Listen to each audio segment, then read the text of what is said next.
Chers astrolosophistes, bonjour et bienvenue à celles et ceux qui nous rejoignent. Nous nous retrouvons aujourd'hui pour la nouvelle lune du 8 mai qui a lieu à 5h21 minutes, si on est à Paris. Cette nouvelle lune est à 18 degrés 2 minutes dans le signe du Taureau. Elle est évidemment exactement conjointe au Soleil. Elle est conjointe à la planète qui la gouverne, Vénus, à 10 degrés 40 dans le Taureau. Et elle est conjointe à la conjonction Jupiter-Uranus, respectivement à 25 degrés 45 et 22 degrés 47 dans le même signe. Grosse influence dans le Taureau. La nouvelle lune est aussi en semi-carré à Mars, chez lui, en Bélier, à 5 degrés 45. Et enfin, elle est en sextile à Saturne à 17-13 dans les Poissons. Vénus, qui maîtrise donc ce stellium, est en carré séparant à Pluton rétrograde depuis le 2 mai, en Verseau à 2 degrés 5. Le carré exact a eu lieu le 1er mai. Alors cette nouvelle lune est une super lune puisqu'elle sera au plus proche de la Terre. Ce phénomène se produit en raison de l'orbite elliptique de la Lune autour de la Terre. Lorsque la Lune est à son point le plus proche de la Terre, appelé périgée, au moment de la nouvelle lune, on parle alors de super nouvelle lune. Mais enfin, c'est beaucoup plus notable lorsqu'il s'agit d'une pleine lune. Alors le mieux est que nous commencions par planter le décor du Taureau afin de voir dans quel domaine ce stellium évolue. Le Taureau est le deuxième signe du zodiaque, il est gouverné par la planète Vénus et associé à l'élément de la Terre. Il est associé à la stabilité, à la sécurité et à la persévérance. La question des possessions prédomine, on est ici dans le verbe avoir. Dans le Taureau, nous partons à la découverte de la matière, de notre corps et de nos besoins biologiques. Nous voulons faire l'expérience de tout ce qui procure la jouissance de la matière. Cela passe par le goût, l'alimentation, l'art de la cuisine, le vin, les caves à vin, la terre agricole, les champs, les jardins, les potagers, les fruits et légumes, les fleurs, l'industrie horticole, les parfums, l'industrie du luxe, les murs, la maison de campagne, nos actions immobilières, nos liquidités, nos placements, notre compte bancaire, la gestion de notre patrimoine, les intérêts. Ça passe aussi par le son, la musique et plus spécifiquement la voix, le chant, l'opéra, les chansons populaires, la danse aussi, la chorégraphie qui génère de la beauté à partir du corps. Il peut tout simplement s'agir aussi de notre capacité à nous entourer de beauté à quelque niveau que ce soit. Nous allons voir comment ce stellium en Taureau dit quelque chose de notre fécondité psychique et de notre créativité, de notre capacité à générer de la beauté et de la richesse à partir de nous-mêmes dans l'ordre de prolonger le sentiment de plénitude intérieure. Une nouvelle lune en Taureau, où elle est exaltée, a besoin d'avoir la paix pour se ressourcer, d'une vie sentimentale calme et reposante pour se sentir bien, d'être en contact avec la nature pour se recharger, de rester enraciné dans un lieu ou une situation sûre et sécurisante, et de se trouver des bases stables. Sauf que, le moins que l'on puisse dire, c'est que la présence d'Uranus dans ce signe depuis 2018 n'a pas fini de bousculer ce tranquille tableau. Alors cette nouvelle lune est une énergie formidable d'indépendance, de besoin de liberté, de nouvelles aventures, de projets d'avenir, de nouvelles rencontres. Nous voulons partager nos nouvelles idées avec notre entourage, fédérer les appuis ou l'intérêt des autres. Beaucoup de lumière est apportée ou de publicité est faite brusquement autour d'un sujet qui était ou resté caché ou qui revient dans notre actualité de façon beaucoup plus volumineuse. On peut diffuser un message, une œuvre, des années de travail dans une carrière portant sur une technique particulière ou non reconnue officiellement ou marginale, peut rencontrer l'intérêt du public. On est à l'aise dans le groupe social dans lequel nous évoluons et il est possible que ce soit un moment où nous recevons de la considération, du respect, que nous soyons honorés d'une façon ou d'une autre. Nous communiquons avec le plus grand nombre dans notre quartier, notre commune, notre clan, notre département. La famille s'élargit. Notre sens de la justice, de l'éthique, de la droiture est particulièrement élevé. Il existe une exigence d'équité assez inflexible.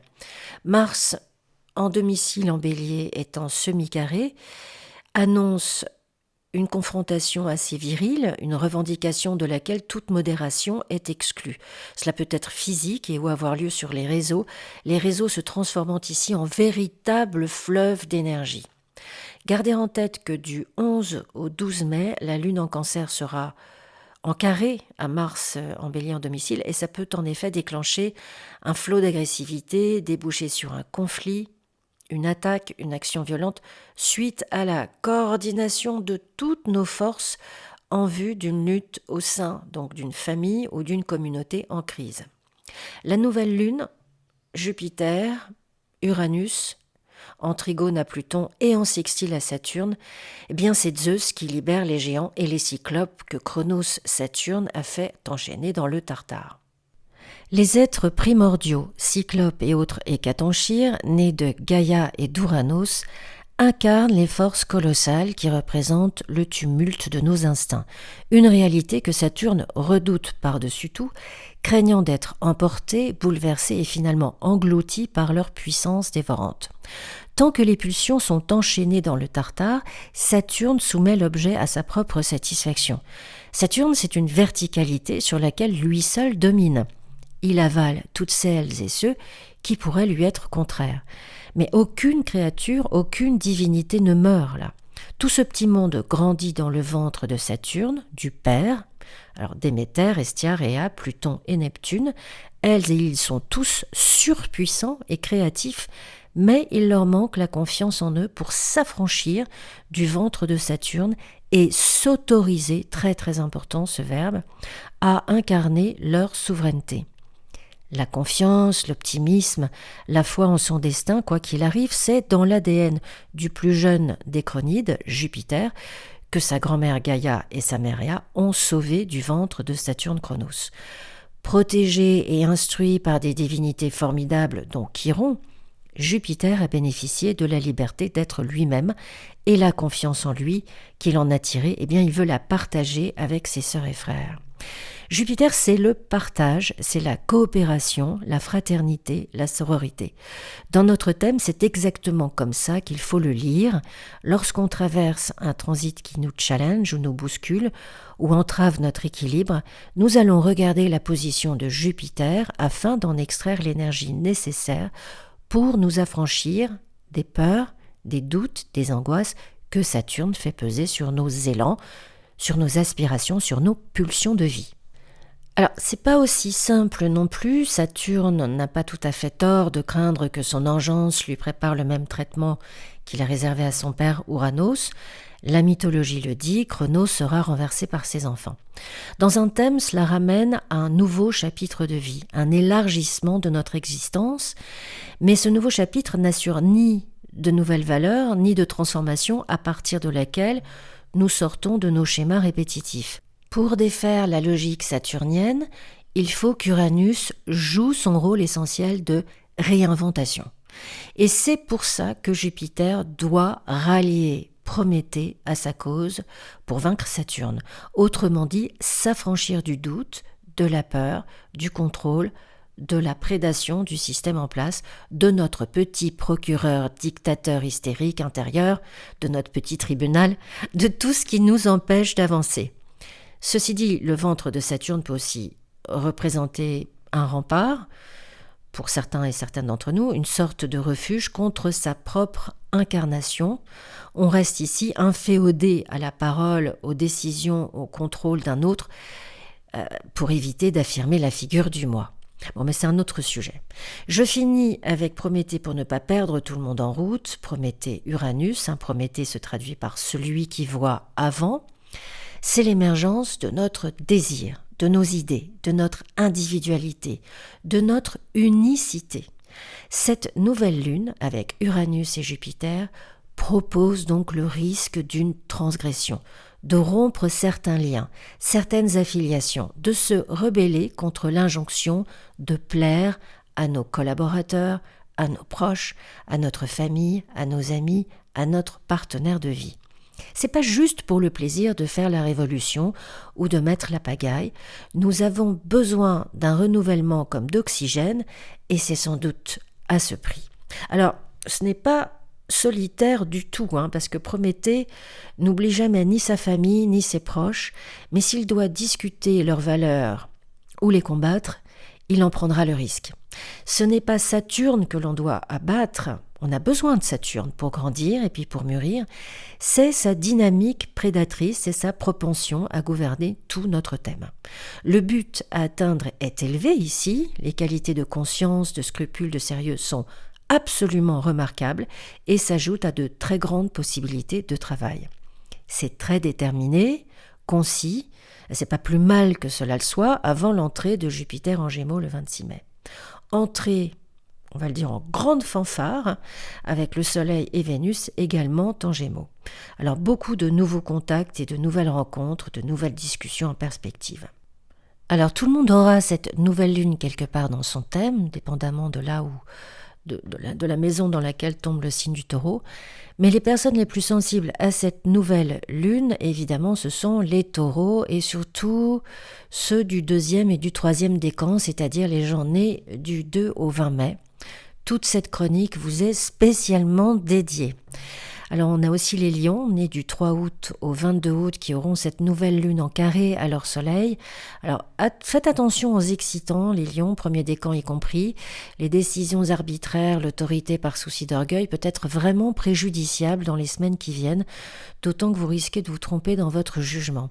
Les 3e décans des scorpions, tout va au-devant d'une grande transformation pour les scorpions. Il faut accompagner cette énergie plutôt que de la combattre ou y résister. Il vaut mieux desserrer ces petites pinces petit à petit que de ne plus en avoir du tout. 3e décan scorpion né du 14 au 21 novembre. Là, il existe une très très belle réalisation, surtout si on est créative. Les Verseaux des 3e décans, c'est votre heure de briller, là, d'être là où le leader d'une réforme, d'un projet, d'une association, d'une formation, doucement sur l'inflexibilité qui peut tout retarder ou tout interrompre parce qu'il peut y avoir beaucoup plus de pouvoir en face. Alors, il vaut mieux attendre que Jupiter vous soit en trigone à partir de la fin mai. Tous les décans des béliers, surtout le premier, donc du 21 mars au 1er avril, c'est une renaissance par la force de caractère, la ténacité, la persévérance. On peut opposer sa propre vérité, destinée à triompher.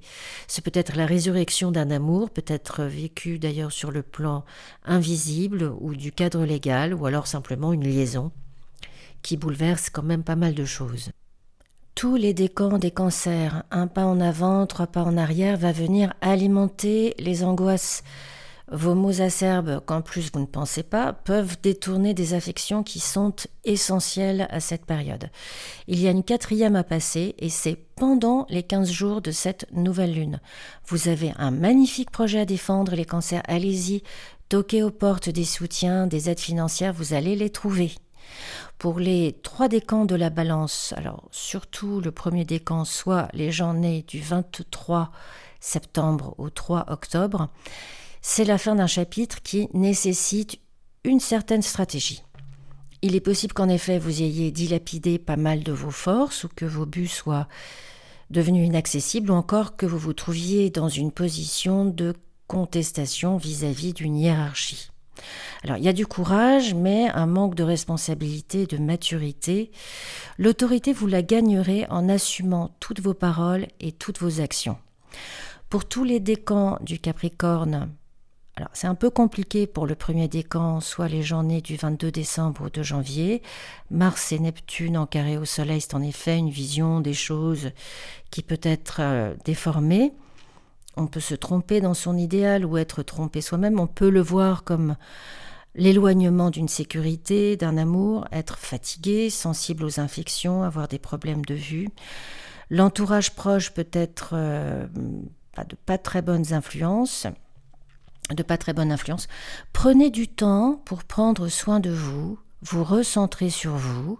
Le 16 mai, Mercure va rentrer en Taureau, puis sera en trigone de votre Soleil.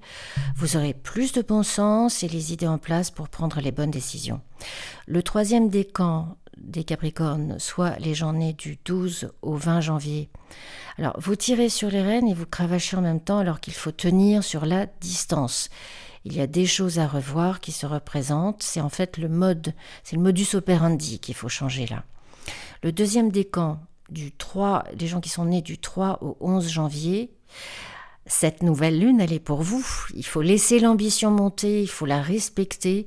Le nœud nord en carré à votre soleil peut tout simplement appuyer sur la question de la légitimité de cette ambition. Eh bien, si c'est le cas, il faut travailler cette question et la travailler avec un thérapeute. Les Gémeaux du premier décan né du 21 mai au 31 mai, la route elle est plus que libre là. Il faut rester concentré sur le projet, rallier les soutiens et fédérer les troupes.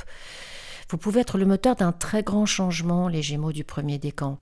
Les Gémeaux nés du 1er au 10 juin, c'est encore avec Saturne qu'il faut négocier ou se battre ici. Alors on peut être accablé par le travail, par les responsabilités, par les communications professionnelles, même le week-end ou en soirée. Apprenez à dire non. C'est ça Saturne, c'est apprendre à mettre des limites. Si vous ne prenez pas votre propre défense, personne ne le fera. C'est vraiment le moment pour l'apprendre.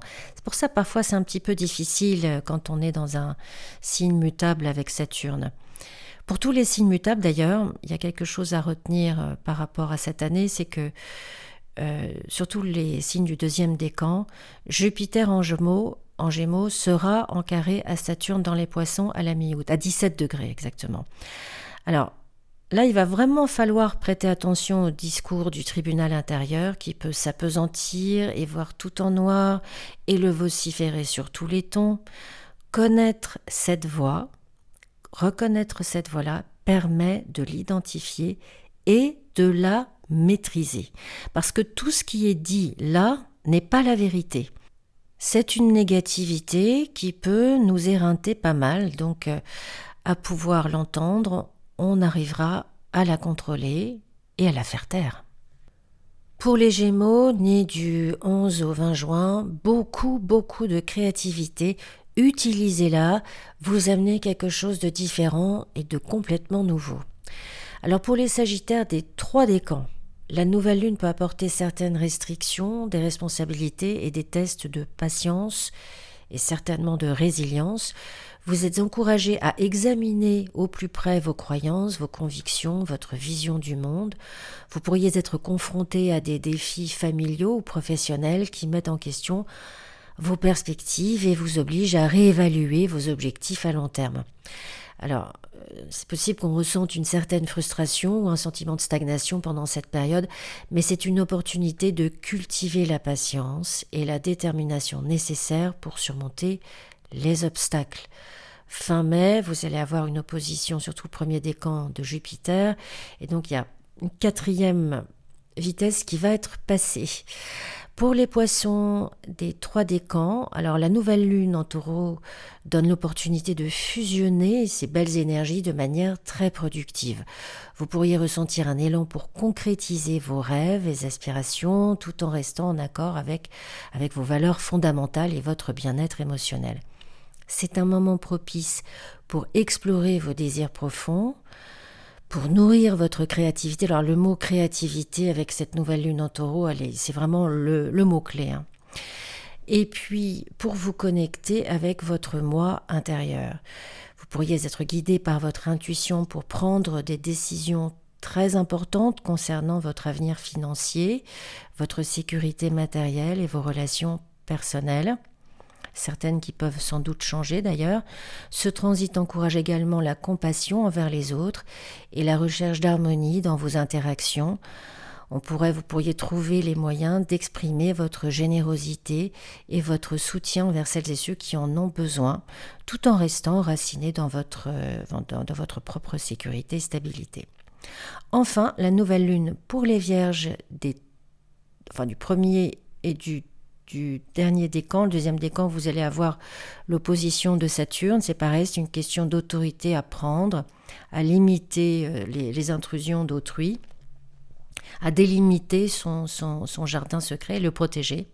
Mais enfin, il existe une facilité à harmoniser ces énergies. C'est un moment propice pour planifier et organiser de nouveaux objectifs à long terme, en prenant des mesures concrètes pour les réaliser. Vous pourriez vous sentir plus enraciné, capable de faire des progrès significatifs dans ces projets, en utilisant votre pragmatisme et votre capacité à voir les détails. Ce transit encourage également la prudence financière et la gestion responsable de ressources matérielles. Vous pourriez être plus attentif à votre budget, à vos investissements et à la façon dont vous utilisez vos ressources pour atteindre ces objectifs. C'est également un moment favorable pour examiner ses habitudes quotidiennes et son bien-être physique. On pourrait être inspiré pour adopter des routines plus saines et prendre soin de notre corps de manière pratique et réaliste. Voilà, chers astrolosophistes, cette chronique est à présent terminée. Je vous préviendrai avec une annonce dans la rubrique communauté dès que le site sera publié dans les 2 jours qui viennent. Vous pourrez y trouver tous les détails pour la formation en présentiel que je donne au mois de juillet sur comment lire son propre thème natal. Cela sera surtout pour les débutants, mais tous les niveaux sont évidemment les bienvenus. Pour une analyse personnelle de votre thème et les transits actuels et ou progresser, ou encore une révolution solaire si c'est votre anniversaire, ou une synastrie pour comparer votre thème avec celui ou celle d'un autre, vous pouvez me joindre à l'adresse qui s'affiche à l'écran astrolosophiecafé@gmail.com. Je vous souhaite une magnifique nouvelle lune en Taureau et je vous dis à tout bientôt sur Astrolosophie.